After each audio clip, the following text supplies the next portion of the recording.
Bienvenue à vous dans cette émission spéciale d'Ici Femmes. Mon invité est Dr Layal Abized, gynécologue et sexologue.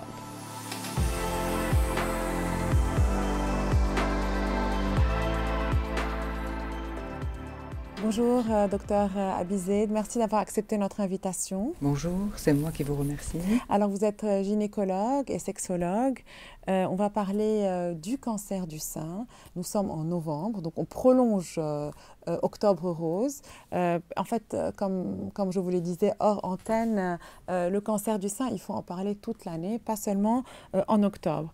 Alors, on constate qu'un nombre croissant de jeunes femmes au Moyen-Orient et au Liban sont diagnostiquées d'un cancer du sein.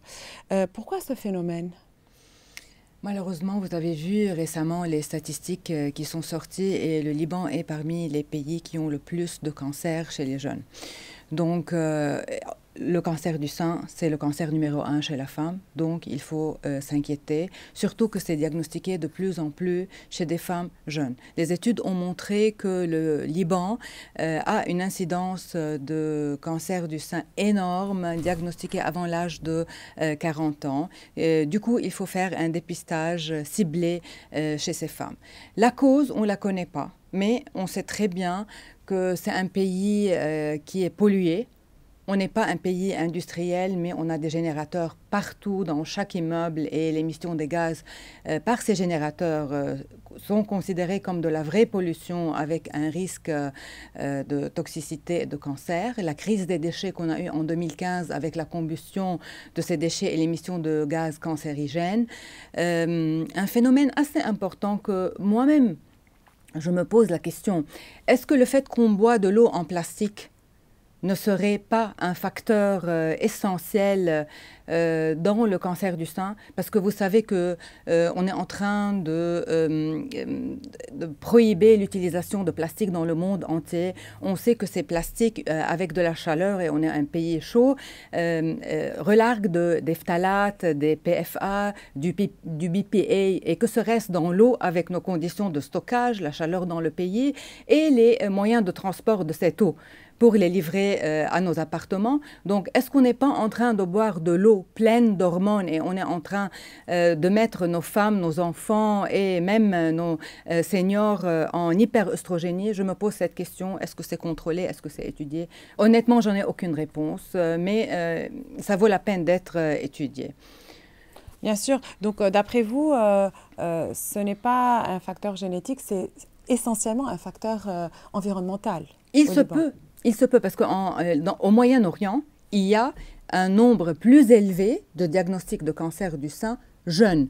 Mais toute incidence confondue, on est au même chiffre, c'est-à-dire on est en train d'avoir des cancers du sein chez des femmes plus jeunes. Dans d'autres pays occidentaux, par exemple, les cancers se manifestent à un âge beaucoup plus tardif. Donc, évidemment, il y a quelque chose.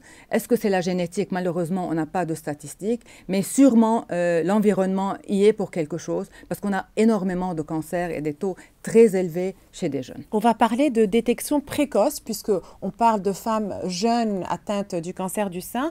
À quel point la détection précoce peut-elle, on va dire, vraiment changer les choses? Écoutez, c'est le cancer numéro 1 chez la femme. C'est un cancer qui, détecté tôt, a 99% de chances de guérison. Donc, la détection, c'est la clé. Et ce n'est pas uniquement octobre, c'est tous les jours, tous les mois. Ce n'est pas des femmes qui uniquement ont des antécédents familiales. C'est tout le monde. Donc, on sait très bien que chaque femme consulte son gynéco au moins une fois par année pour une raison X, pour la régularité des cycles, pour tout et n'importe quoi. L'examen des seins est obligatoire. Il faut que la dame aussi apprend à s'autopalper. Ce n'est pas compliqué. Il y a eu beaucoup de campagnes, de teaching, de coaching sur l'autopalpation. N'importe quel symptôme anormal chez une femme jeune, hormis la consultation chez une gynéco, doit la pousser à consulter. Une boule, des sécrétions anormales au niveau des mamelons, un changement de couleur au niveau de la peau, n'importe quel symptôme qu'elle juge nouveau doit la pousser à consulter son gynéco. La surveillance doit se faire chez une femme classique à partir de l'âge de 40 ans par mammographie et échographie. L'autopalpation mise à part, donc chez une femme n'ayant aucun antécédent, à partir de l'âge de 40 ans, elle doit faire sa première mammo-écho annuelle. Parce que de femmes me disent, aux États-Unis, c'est tous les 3 ans, tous les 2 ans, à partir de 50 ans.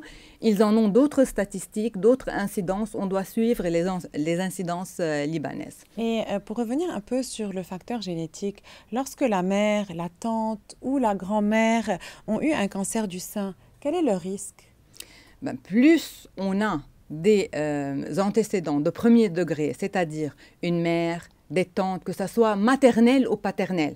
Parce que les patientes pensent que c'est uniquement du côté maternel. Or non, notre patrimoine génétique vient 50% du côté paternel et 50% du côté maternel. Les cousines, les grands-mères, donc, sont considérées comme des facteurs de risque de premier degré. Et par la suite, notre risque augmente exponentiellement. Il y a des logiciels qui calculent exactement le risque des patientes et par la suite le suivi. Donc, si la patiente a énormément d'antécédents, ce n'est pas uniquement la mammo-écho qu'elle doit faire, c'est aussi l'IRM. L'une ne remplace pas l'autre. Donc, on a beaucoup entendu que la mammographie peut provoquer le cancer. Est-ce que c'est vrai? Du tout. Les études qui ont montré que la mammographie était nocive, c'est des études qui se sont dit pourquoi ne pas faire des mammo-échos très tôt pour les gens très jeunes à tout le monde. Et là, ils ont trouvé une augmentation d'incidence du cancer du sein, ce qui n'est pas le cas. Donc, il faut bien lire les études. Le bénéfice de la mammographie, particulièrement, est énormément plus élevé que les risques chez la femme à partir de 40 ans, ou bien chez la femme 10 ans avant le premier cancer familial. C'est-à-dire, si moi j'ai un antécédent familial d'une tante qui a eu le cancer à 45 ans, je commence à avoir de l'imagerie, c'est-à-dire la mammo-écho-IRM, à partir de l'âge de 35 ans. On revient ça à retenir, ça 10 ans en arrière. Est-ce que les cancers du sein au Liban, au-delà des chiffres qui sont en forte expansion, on va dire ça comme ça, est-ce que ces cancers sont plus agressifs? Je ne dirais pas ça. Le cancer, d'ailleurs, de la femme jeune, il est plus agressif. Donc, si ce n'est pas détecté tôt, il y a des cancers qui n'ont pas de récepteurs hormonaux et ça, c'est des cancers assez agressifs. Donc, c'est ça ce qu'on a appris à l'étranger quand on a fait nos études. Quand on avait des jeunes, c'était en général les triples négatifs. Mais en dehors du triple négatif, les cancers hormonosensibles, on arrive très bien avec nos moyens de traitement actuels qui sont de plus en plus évolués à faire guérir la femme.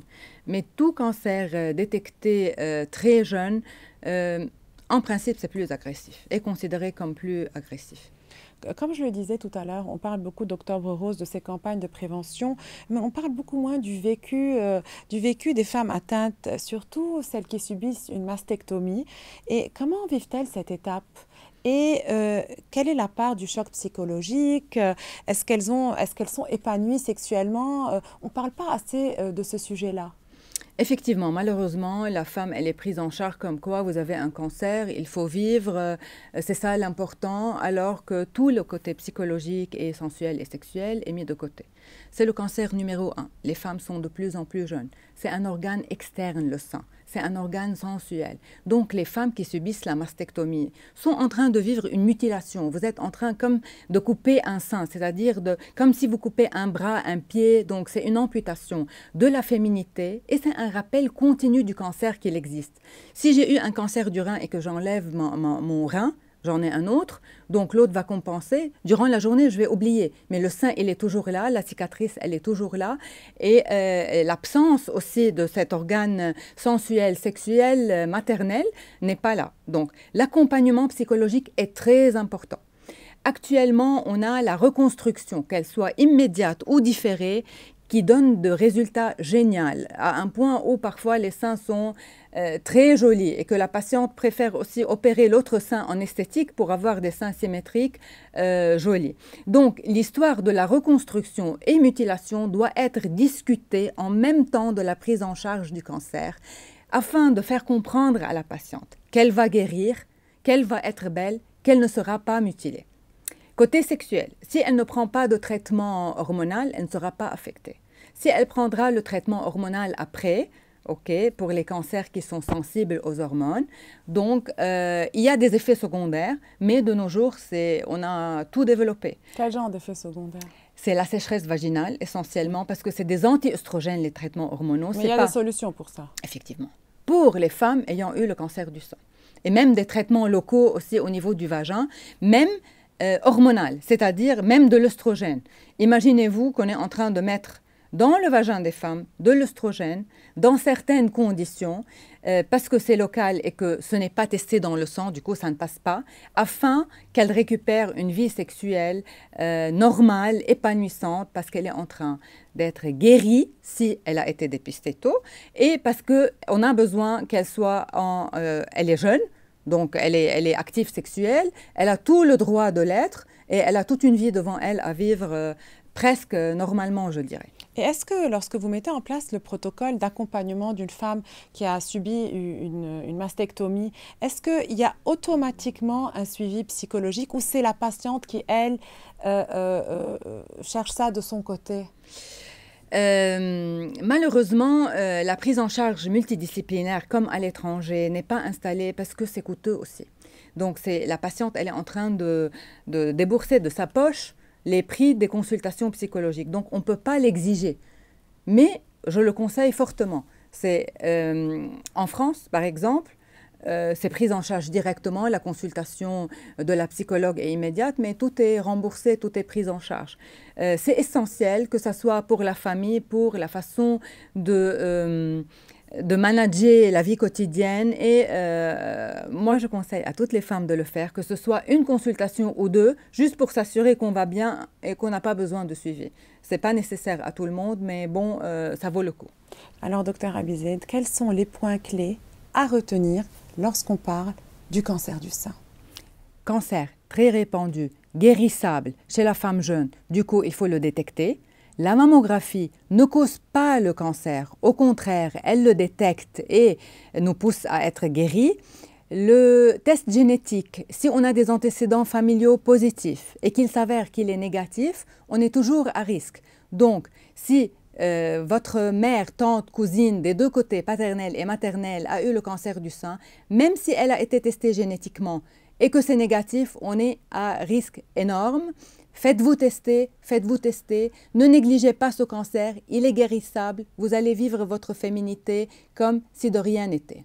Merci beaucoup pour ces points clés essentiels et rapides. Le plus important, c'est de se faire détecter, mais aussi, c'est cette approche multidisciplinaire dont on a parlé, dont on ne parle pas assez. Et donc là, c'est un appel au ministère de la Santé de pouvoir, d'assurer en fait un suivi psychologique à ces femmes qui ont déjà un cancer du sein, qui souffrent énormément, qui subissent une mastectomie et qu'on oublie très souvent. Alors, c'était Dr Layal Abized, gynécologue et sexologue. Nous avons discuté du cancer du sein. Je vous retrouve dans une prochaine émission. Dans l'attente, vous pouvez nous retrouver sur notre site web et nos réseaux sociaux.